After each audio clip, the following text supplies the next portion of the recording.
Bueno, Netflix entró de lleno en el mundo de los videojuegos y hay muchísimas dudas sobre cuál es el objetivo de la compañía que empezó vendiendo DVDs. Sí. Netflix arranca así, vendiendo DVDs y haciéndole un poco, tirándole quizás un poco de beef a Blockbuster, ¿no? Pero bueno, es normal que haya preguntas porque hace 5 días los suscriptores de Netflix pueden descargar los juegos de Stranger Things en Polonia sin costo adicional y esto es solamente el comienzo, esto es solamente el inicio. Bueno, y hablando un poco, ¿no? Distintos lugares, distintos medios se pusieron de acuerdo con Greg Peters, que es el CEO de Netflix, y esto es una prueba y queda mucho trabajo por delante, por lo que se puede esperar un avance premier importante por parte de su compañía en este apartado. Algo que resulta obvio cuando se tiene en cuenta los antecedentes del servicio que contrataron, por ejemplo, a Mike Verdu, ex ejecutivo de EA Sports y Facebook Gaming, ¿no? Bueno, esto es lo que habla de lo que está haciendo Netflix. ¿Cómo hace las cosas? Y esa es una pregunta que nos hacemos todos en casa. Netflix se fundó un 29 de agosto de 1997, así que básicamente podemos contar con el lanzamiento de videojuegos en su plataforma como una celebración del 24º aniversario, o sea, cumple 24 años. En su momento solo alquilaban películas de DVD a través del correo tradicional, pero hoy es una de las empresas más grandes, megalómanas y conocidas del mundo. De los DVDs pasaron al streaming y del streaming pasaron a la producción de series y películas originales. Ya es una industria entera. Pero bueno, lo que hay que tener en cuenta es cada paso que se dio. Primero lentamente. Por ejemplo, Netflix, como el streaming al principio, convivió con el servicio de alquiler de DVDs y el lanzamiento de la plataforma online se hizo primero en Estados Unidos, después en Canadá y un año más tarde en Latinoamérica recién. Bueno, finalmente la producción de series comenzó con House of Cards en 2013, pero Netflix se tomaría después varios años y varios meses en renovar la serie y comenzar a estar atrás de la creación de más programas. Ahora, por ejemplo, en gran parte todo el contenido que tiene Netflix es original, es todo producido por ellos. Sí, lo de Netflix es, bueno, el proceso, ¿no? El crecimiento que va haciendo Netflix con las nuevas adaptaciones y todo esto que tiene que ver también con el hacinamiento, la pandemia, hizo que crezca mucho y haya mucho consumo y que paralelamente también haya otras plataformas como Disney Plus, como Amazon, hay varias plataformas más que hacen que esto crezca, ¿no? Y que sea un hábito, ¿no? Claro, claro. Estar viendo series constantemente en línea. De alguna manera es como que entran y comienzan a darle lugar también a su propio contenido las plataformas, ¿no? Porque, Sí, por ejemplo, Cuevana, Pelispedia y todos esos lugares han ido perdiendo quizás en algún que otro momento suscriptores y demás, pero se vuelven a reinventar para volver a conservar ese público, para poder seguir haciendo, ¿no? Su dinero, su ganancia y también claro. recreando su empresa, porque Netflix ya solamente no está haciendo solamente películas, ahora también hace videojuegos y además de videojuegos quizás empieza a sacar otros productos, porque así arranca todo. Por ejemplo, Jeff Bezos con Amazon hizo eso.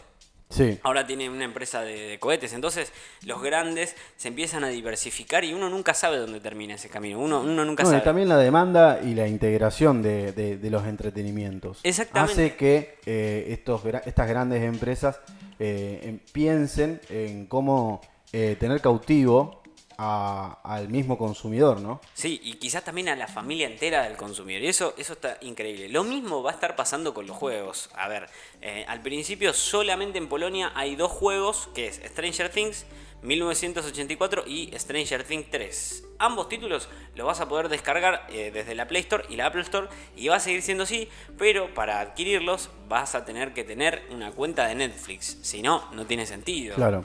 Bueno, lo que sí es, no son los títulos más exitosos o con las mejores críticas, pero muchos lo juzgaron como un producto decente que les gustaría a los fans de la serie. Por ejemplo, es como una especie de fanzine. Vos sos Claro. fan de Stranger Things y bueno, podés arrancar a jugarlo, ya conocés la historia entera. Entonces ahora podés comenzar a jugar como fan de Stranger Things, Claro. el videojuego, ¿no? Bueno, el CEO del servicio, Greg Peters, mencionó en distintas ocasiones que sus rivales no son otros servicios de streaming, y esto está muy bueno, sino que los videojuegos, porque los videojuegos se roban a la gente que está todo el día en Claro, Netflix. era lo que te decía. La competencia no es directamente el servicio de streaming, sino otros tipos de entretenimiento. Exactamente, porque por ejemplo, cuando tenés que hacer un God of War en modo historia, Sí.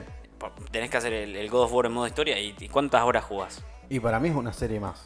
Pero ¿y cuántas horas lo jugás? Y ponerle 2 horas por fin de semana. Yo que estoy grande, yo no ya. Te jugás 2 Le horitas. dedico 2 horas, ¿no? Te jugás 2 horitas el fin de semana. Y bueno, y eso podría ser entretenimiento. Un capítulo o 2. O puede ser una película. Sí. O una maratoneada de series, por ejemplo, ¿no? Una serie cortita o Una un película. documental. Cualquier cosa que en Peters pasa. Entonces, en Netflix pasa. Entonces, lo que dice Peters, el CEO de Netflix, es que la competencia de Netflix no es ninguna, sino que son los videojuegos, lo que le quita el entretenimiento a la gente. O sea, ellos quieren que la gente ocupe su tiempo en Netflix. Indefectiblemente, ¿no? Lo que sí es que la conversación sube de nivel y Netflix ya ve como rival cualquier otra forma de entretenimiento, incluidas las redes sociales, navegar por internet, leer un libro o incluso dormir. Por eso te preguntan a cada rato si estás durmiendo. Wow. Pero bueno, en ese sentido, la nueva apuesta por los juegos, y esto es algo de lo que se está hablando, es una pieza importante para crear series y películas mucho más interesantes para el público. En una carta a sus inversores, Peters mencionaba que los videojuegos proveen intencionalidad. Bien. Algo de lo que no se hablaba. Por lo que es mucho más fácil determinar qué le gusta al público y qué no. O sea, por qué camino elegís ir, a dónde vas, qué querés agarrar. Es una estadística constante. ¿Qué arma vas a usar? ¿Qué pota vas a tener? Y según el experto Barry Diller, expresidente de Paramount Pictures y 20th Century Fox, hablamos de la Fox, ¿no? Sí. Netflix lleva mucho tiempo haciendo películas y las comillas son de él, ¿no? No son películas, es un proceso algorítmico extraño que creó cosas y que duran aproximadamente 100 minutos. O sea, es un proceso lo que hacen, no son películas. Están haciendo experimentos con la gente. Terrible. No, y lo que pasó con Netflix también un poco se ve reflejado en el cine. Esta costumbre nueva de estar teniendo siempre al espectador capítulo tras capítulo. No hacer una película y que salga la segunda parte en 5 o 6 años y la retoman, sino que sale una película, sale la precuela, sale la secuela, sale la película del coprotagonista, claro, o de algún papel de reparto, y así van armando, claro, lo que sería una especie de serie. Pasó con Marvel. El precursor de todo esto fue nada más y nada menos que el creador de la saga de Star Wars, La Guerra de las Galaxias. Sí. O, para quienes no lo conocen así, ¿no? Sí, George claro. Lucas. O sea, que arranca con una secuela, con una precuela y todo eso. En una época que no había tanta serie, o que no se consumía la serie de esta forma. Se consumía el cine, digamos. Yo creo que la primera serie que consumí de esta forma y la vi de una forma, no la vi en la televisión, sino que la vi en archivos, fue Lost. No sé si te acordás de esa serie. Me acuerdo que... un archivo tras de otro, no la vi en la televisión. Bueno, un compañero mío que tiene más o menos la misma edad que vos, o sea, está en tu franja etaria, lo que me contaba era que se juntaban, por ejemplo, un fin de semana en su casa, sí, entre todos, a mirarlos. Tipo, se claro, alquilaban 3 justo. DVDs, se alquilaban una temporada y la terminaban. Claro. Se juntaban, comían un asado, hablaban entre todos. Claro, lo último que quedó de series en televisión para mí fue Game of Thrones, que se veía los domingos. En HBO. Y la veías en HBO y solamente los domingos, no había otra forma de verla. Claro. Ni podías adelantar los capítulos. Claro. Como pasó ahora Billions, salieron capítulos nuevos. Pero y no ya ahora están- hasta el 2 de octubre no estrenan otro. No está en Netflix, claro, y eso es terrible. Entonces tenés que estar ahí esperando. Está en Netflix. Está en Netflix. Están los nuevos capítulos. Me Te iba a decir el fin de me semana. acabas de tirar un datardo. Te iba a bueno, decir, te iba a bueno, vale acotar con esto Sí. a la cuestión creativa de Netflix que muchos, como Zack Snyder, Martin Scorsese o comediantes como Bill Burr y Dave Chappelle, dejaron en claro que Netflix les dio libertad creativa.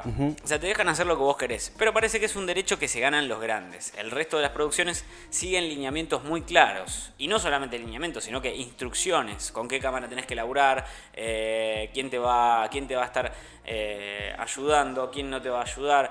Hay un comité para gustar a un público concreto. O sea, ellos quieren que tus cosas le gusten al público. Y el público de Netflix es un público masivo, entonces Sí. apuntan a las masas. Y el plan de Netflix, ¿cuál es el verdadero plan de Netflix? Que esto es lo que nos estamos preguntando todos. ¿Qué quiere realmente Netflix de nosotros? ¿Quiere nuestro tiempo? ¿Quiere nuestra vida? ¿Quiere nuestra comida Netflix?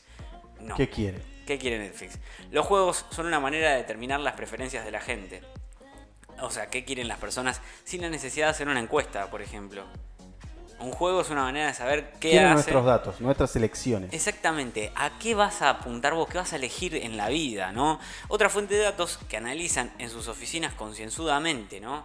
Es una base de datos que están haciendo. Un ejemplo claro lo dejan los juegos estrenados en Polonia hace una semana. Al haber lanzado dos opciones, Netflix puede ver cuál título se descargó con más frecuencia, qué género o RPG fue el preferido.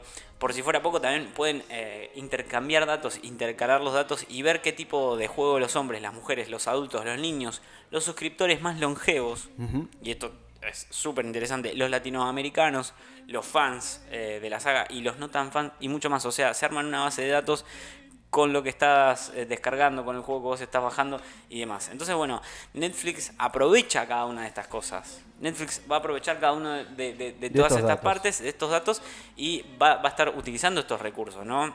Netflix no solamente quiere ofrecer videojuegos, sino que también quiere saber hacia dónde expandirse. Es un mazazo a HBO, a Disney Plus, a Amazon, que tienen los videojuegos, sí, pero que ninguno tiene un servicio de streaming y ninguno tiene costo adicional en su suscripción. Los datos del engagement, ¿no? Exactamente, o sea, te enganchan y después te dan una posibilidad de abrir un juego y encima te siguen estudiando a través de eso. ¿Qué significa esto para la industria? ¿Qué significa? Esto significa que hay que ver... Se lo venden a los bancos, se lo venden a las inmobiliarias. ¿A dónde van estos datos? Y por ahí se los pueden vender a las grandes élites mundiales que quieren... A los políticos, que quieren cambiar las elecciones, el curso de algo, cómo se desarrolla la gente. Bueno, mejorar su servicio. Quizás sí.